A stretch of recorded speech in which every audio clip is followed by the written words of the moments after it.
Myself Bobby, I born in Kerala. Liverpool, I worked with Accor. In year 2016, I got the chance to participate in MasterChef. It was an amazing experience, and that was season 8 at MasterChef UK Professionals. It's only for the professional chefs.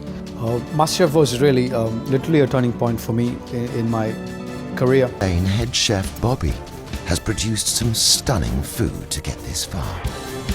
There's two ways you can win in a competition. Either all of them doing very bad food and then you stand out if you're doing okay, or you do better than the best. Then you feel proud.